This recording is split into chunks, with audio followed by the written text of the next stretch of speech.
आशीष जी, अभी हम डायलिसिस विभाग में आ गए हैं। डायलिसिस में आपने बताया कि विविध ऐसे यहाँ पर लोग आते हैं और ठीक होकर जाते हैं। कितने डायलिसिस आपके पर डे होते हैं? यहाँ पे हम 80 डायलिसिस रोज करते हैं। उसमें पूरे बीड डिस्ट्रिक्ट से, अहमदनगर डिस्ट्रिक्ट से आनंद ऋषि हॉस्पिटल में पेशेंट्स आते हैं। ये सबसे बड़ा सेंटर है इस रीजन का, और मुझे लगता है कि महाराष्ट्र में जितने भी सेंटर है, पहले 3 सेंटर में बेड के हिसाब से और क्वालिटी के हिसाब से ये सेंटर आएगा। यहाँ के सेंटर का सबसे इम्पोर्टेंट पॉइंट ये है कि यहाँ पे हम हेपेटाइटिस बी और हेपेटाइटिस सी के पेशेंट्स करते हैं, जो अहमदनगर और बीड डिस्ट्रिक्ट में कहीं पे भी मशीन नहीं है। तो पूरे वहाँ के रीजन के लोगों को आनंद ऋषि जी में आके यहाँ पे काम डायलिसिस करना पड़ता है। इसका एक रीज़न है कि इसमें हमारे जो स्टाफ रहते हैं, डॉक्टर्स रहते हैं, उनको हेपेटाइटिस बी और हेपेटाइटिस सी होने का चांस रहता है।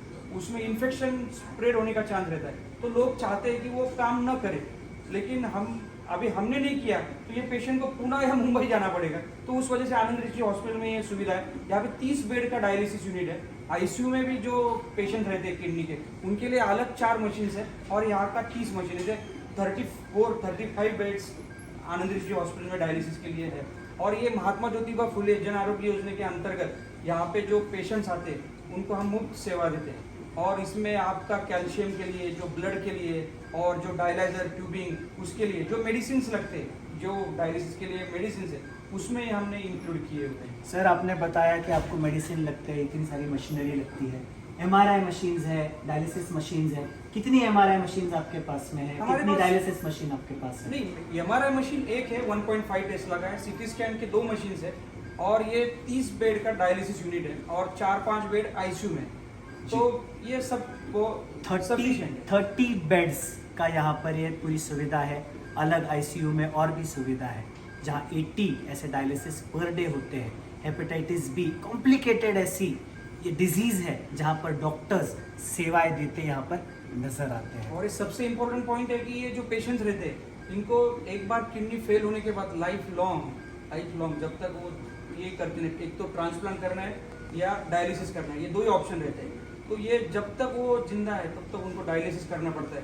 कोई पेशेंट्स है जो 17 साल से 16 साल से यहाँ पे आ रहे हैं, कोई पेशेंट्स है तो 2 साल से आ रहे हैं, कोई पेशेंट 10 साल से आ रहे हैं। तो ये ट्रीटमेंट का जो ड्यूरेशन है, ये डायलिसिस में बहुत ही बड़ा है, और इनको फाइनेंशियल असिस्टेंस नहीं रहेगा तो इनकी जान भी खतरे में आ सकती है। आपने बताया कि काफ़ी कॉम्प्लिकेटेड ऐसा विषय है, बहुत कॉम्प्लिकेटेड इश्यूज होते हैं, मेडिकल रीजंस होते हैं जो आपके आनंद ऋषि हॉस्पिटल तक ये लोग विविध क्षेत्रों से पहुंचते हैं। साहब, आपने इस मॉडल को, जैसे आपने चैरिटेबल ट्रस्ट बताया, आप कुछ लोगों बिल्कुल पैसे ही नहीं लेते, और जो योजना है महात्मा फुले योजना के अंतर्गत आप ट्रीटमेंट इन्हें देते हैं, और दाम आपके एकदम किफ़ायती है। दूसरों से करीब 50 से 70% मार्केट रेट से आपके यहाँ पर रेट्स कम है। साहब, आपने इसको सेल्फ सस्टेन्ड मॉडल किस प्रकार से बनाया? आपके सामने क्या क्या आह्वान थे? अंतिम प्रश्न है इस इंटरव्यू का, क्या आप बताना चाहेंगे? आनंद ऋषि जो हॉस्पिटल ये चैरिटेबल ट्रस्ट है, तो चैरिटेबल ट्रस्ट का एक एक्ट है महाराष्ट्र में, उसके हिसाब से हम 2% जो इंडिजन पेशेंट फंड रहता है वो पेशेंट पे खर्चा करते हैं। उसमें मुफ्त उनको इलाज होता है, और बाकी का जो है वो एक तो कैश होता है, या महात्मा ज्योतिबा फुले या कैशलेस की जो कंपनियां हैं उनके जो पेशेंट्स आते हैं उनसे हम रेवेन्यू जनरेट करते हैं। मेरी मैनेजमेंट जो है वो उसमें डॉक्टर्स है और इंडस्ट्रियलिस्ट है, तो ये पूरी मैनेजमेंट जो है वो उस हिसाब से देखती है इस हॉस्पिटल की ये सेल्फ सस्टेन रहे। ये रिकरिंग कॉस्ट जो रहते हैं, जैसे मशीन का मेंटेनेंस कॉन्ट्रैक्ट है, मशीन बंद गिर गया तो उसके लिए जो खर्चा आने वाला है, या जो स्टाफ है, जो कंसल्टेंट्स है, डॉक्टर्स है, जो लाइट बिल है, वाटर बिल है, वो जो खर्चा है हमने कैलकुलेट किया हुआ है। मैनेजमेंट ने उस पर स्टडी किया हुआ है, हमारे चार्टर्ड अकाउंटेंट्स है, मेरे मैनेजमेंट के मेंबर्स है, और हम सब बैठ के एक रेट डिसाइड करते हैं, जिसमें हम देखते हैं कि उससे प्रॉफिट भी ना हो और लॉस भी ना हो। और जब कोई मशीन नया हम लाते हैं तो उसके लिए हम डोनर को अप्रोच करते हैं, डोनेशन उनसे लेते हैं, मशीन लेते हैं, लेकिन हम देखते हैं कि ये मशीन्स भी ऐसी रहेगी जो आप यूएसए मेड रहेगी, ड्रैगर, सीमेंस ऐसे कंपनी की रहेगी, जापानीज रहेगी। ये हम देखते हैं कि कहीं पे भी मशीन या डॉक्टर ये इंटरनेशनल स्टैंडर्ड में ही बैठना चाहिए, और उस वजह से quality services at affordable rate ये आनंद ऋषि हॉस्पिटल में हम आज कर रहे हैं। जी, इनका मोटो है quality services at affordable rate. Sir, जब मैं आपके मैनेजमेंट से विश्वस्त मंडल से बात कर रहा था ऑफ कैमरा, उन्होंने बताया कि आपके यहाँ पर जैसे इलेक्ट्रिकल मेंटेनेंस में कोई व्यक्ति है, कोई एम्बुलेंस फ्री में डोनेट करके अपनी सेवाएं प्रदान करना चाहता है, कोई इलेक्ट्रिकल मेंटेनेंस जैसी विषय है, एसी रिपेयरिंग है, यहाँ पर सोलर पैनल रिपेयरिंग है, वो आकर यहाँ पर सेवाएं प्रदान करते हैं। ऐसी बड़ी नेटवर्क है, बड़ी टीम है। लेकिन इसके अलावा जो स्व इच्छा से कुछ लोग डोनेशन भी देने की मानसिकता रखते हैं, तैयारी रखते हैं, जब वो देखते हैं कि यहाँ पर निस्वार्थ भाव से नो प्रॉफिट नो लॉस के मॉडल के अंतर्गत आप काम कर रहे हैं, तो किस प्रकार से लोग आपको अप्रोच कर सकते हैं? आनंद ऋषि जी हॉस्पिटल का सबसे बड़ा स्ट्रेंथ है, आज मेरे पास 200 पेशेंट्स है, उसमें आपको दिखेगा ये जैन लोगों का ट्रस्ट है। लेकिन यहाँ पे सभी लोग जैसे पॉलिटिशियंस है वो भी हमें सपोर्ट करते हैं और जनरल पब्लिक भी सपोर्ट करती है। तो 200 में से 90% पेशेंट्स नॉन जैन लोग हैं। तो उस वजह से लोगों का विश्वास है कि आनंद ऋषि जी हॉस्पिटल में उनको अच्छी तरह से ट्रीटमेंट मिलेगा।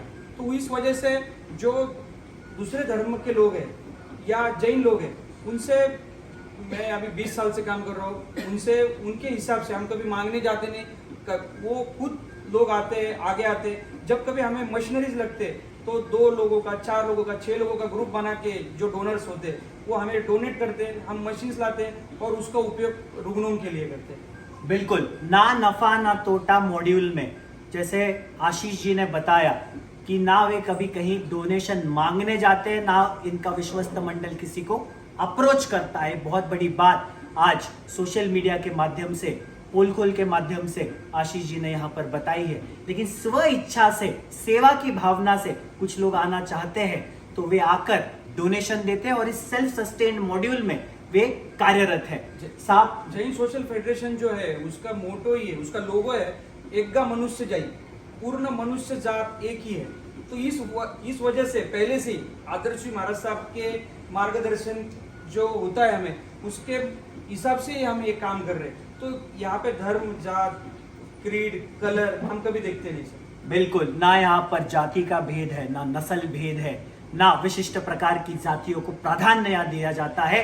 केवल भारतीय नागरिक, भारतीयता यहाँ पर देखी जाती है। सर्वधर्म समभाव के एक आदर्श मॉड्यूल पे आप काम करते हैं। जैसे मैंने बताया, पोल खोल कभी भी किसी की बिना कारण तारीफ नहीं करता, लेकिन जो प्रशंसा योग्य है उनकी प्रशंसा होनी भी चाहिए और उनके विषय में हमारे पोल खोल मीडिया के माध्यम से सभी तक यह संदेश पहुंचना चाहिए। मित्रों, मैं आपको बता दूं, उन्होंने डोनेशन की बात नहीं की, लेकिन पोल खोल कहना चाहेगा कि अगर किसी भाई बहन की यह वीडियो देखने के पश्चात हमारे दर्शकों की अगर ऐसी मानसिकता बनती है कि वे स्व इच्छा से आगे आकर कुछ माध्यम से इस हॉस्पिटल के सेवा कार्य में जुड़ना चाहते हैं तो वे जरूर जुड़ सकते हैं। किस प्रकार से जुड़ सकते हैं आशीष जी? आनंद ऋषि जी हॉस्पिटल www.anandrishiji.com पे आप एक आइकॉन देखेंगे जिसपे डोनेशन लिखा हुआ है। वहाँ पे आप जब क्लिक करेंगे तो आपको सब डिटेल्स आ जाएगी, तो आप वो